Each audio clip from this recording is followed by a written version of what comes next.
ओइना ताकपी तंबीरी सब्जेक्ट खुदिमकी यूनिट वाइज टेस्ट पांगथोकजगनी कॉम्पिटिटिव एग्जामिनेशन की ओइना ओइथोकप याबा क्वेश्चन आंसर सिंग खनने नजरी सेउल खुदिमकी रिमेडियल क्लास सिंग अखनना पांगथोकजरी लोइना excellent coaching centre ECC Sangaiyumpham part 1 नुंगफो बाजार द लेरिबा असिगी क्लास जनवरी की तांग 19 2021 दगी हौजरगनी हेना कोपमरोल की दमक तानबियु 87877448472 लोइनना 7005095711 फ्री फाउंडेशन कोर्स असी महिरोई सिंह खुदोंग चाबा लौबियु एक्सलेंट कोचिंग सेंटर ECC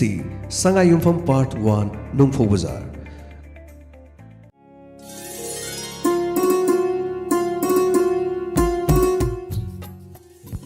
हौजिक थौरंगी मखा तारकपदा मुक्तामिनसी ngasi rasifal amadi matamatanggi wafang थौरम मसिबो लांथोकपिगदौरिबी Monika आरंभम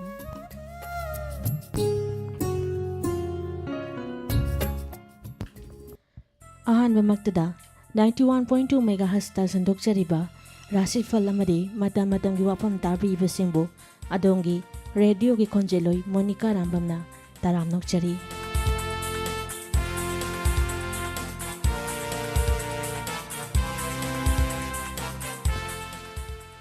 ngasi rasifal de pijari mes rasi laibak thongna phaba anoba thorom pangjaba ngamba amadi ariba thabak tagisu kanaba phangjaba namitni pakhang leisabe singi oina ningjaba phangi vis rasi hakjang nungaiba aningba apamba ningchat hengatba amadi yeknaba layamlabasu laksinba ngamba namitni pakhang leisabe singi oina ningjaba dongi mithun rasi मरुप मपांग लोइनाबा अमदी निंथीना खंथरगा नांगजाबा फाबन नमितनी सिंगनगनु अमदी नापल तौद्रबदी मांगबो लैरोय मतंग जादे थौना फुदोकनु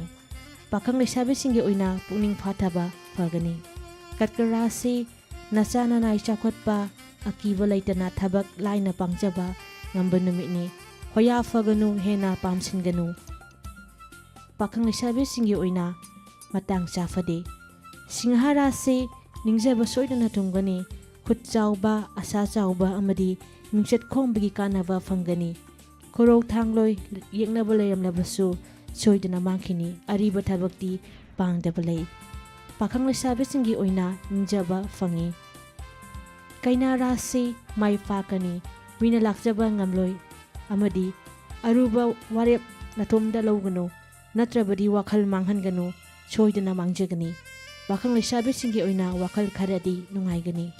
तुलारासी तकथौ अमदी नापल तवनो पाइरकी लौसिंग छोनबना अखंग अहि वांगांग तानारुगनो खुद चाउबा यारोय इमुंग मनुंग वा तानौ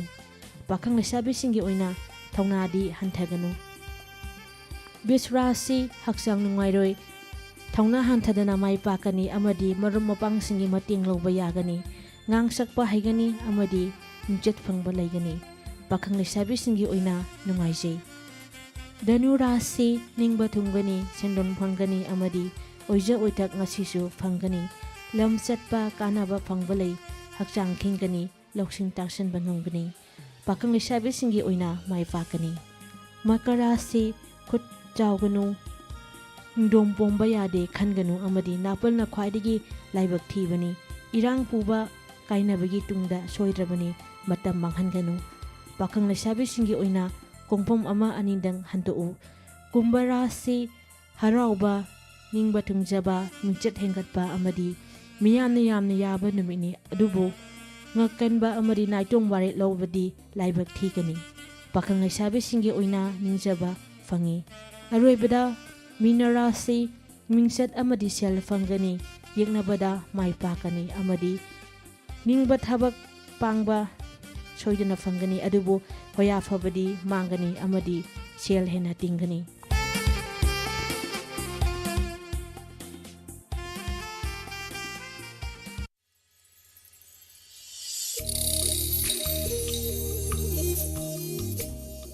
लोइना नंगसिगी मतम की वाफम the पुदना लाक्चरी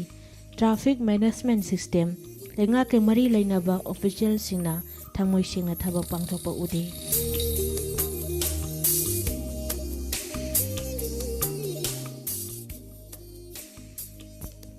Pongamdana pokpa miyoi mapokta tongan-tonganba maramsingdagi miyoi kayagi punsi manung matam sadana manghalli.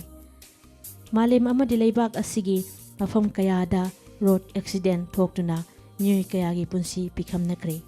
Manipurgi mafam kayada su thohoningdaba mawungda road accident thoktuna miyoi kayagi punsi manghankre. Garigi accident toina thoklabasu state asida traffic management system ningthina semduna thabak umthokpagi mathaudi udi.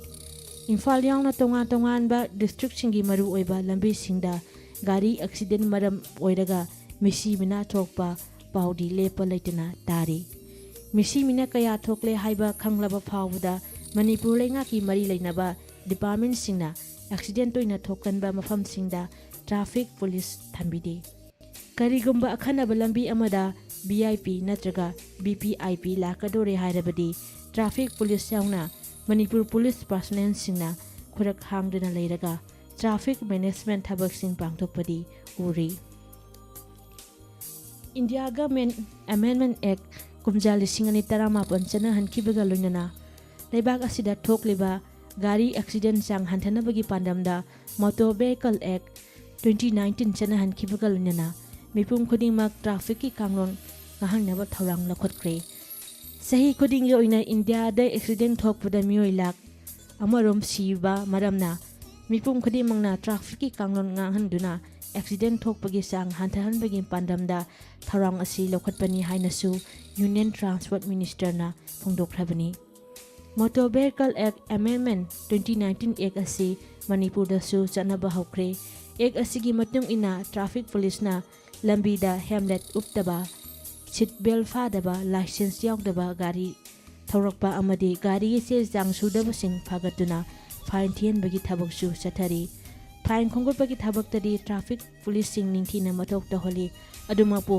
lenga ki mari leina ba official singna thangmoi sengna traffic management thabak sing pangthokpa ude. Anugba sahi horakpa namit 15 ni fadringai tongan mafamda thokiba road accident da miyoi 10 hena sikre. Haukiba January ki tarik 10 da National Highway 2 Imphal Moray lambi gi saruk oideba Sora amosung Lausi khongjawi lonabada thokiba road accident da ex-minister Moirangthem Hemanta gi aso opan nangkhibaga loinana mahaki loinabi leikhidabani. January ki tarik 10 tindim lambi gi Kwakaitel traffic turning da water tank amana thongbada Honda Dayo amadi tongduna lakpi nipi macha ani laikhide. Thogdo asi traffic police leitabdagi thopani haina meyamna pendaba phongdorakle. Lambi da pangthokpa anoba fly saba amadi lambi sengop chagatpa traffic jam thokpagi sang control tongnaba amadi misi mina thokpagi sang hantanaba advanced traffic management system mapung phana sanahanba lainga ki mari lainaba otol singna meeting changbiyo haina phongdorakle. Masini ngasigi pujarakliba matam ki wafam.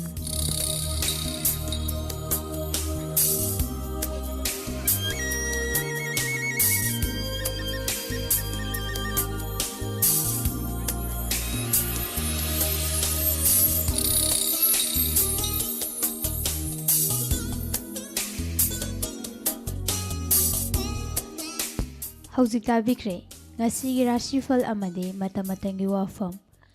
Tharam masibu lanthok pikhibi Monica Arambam.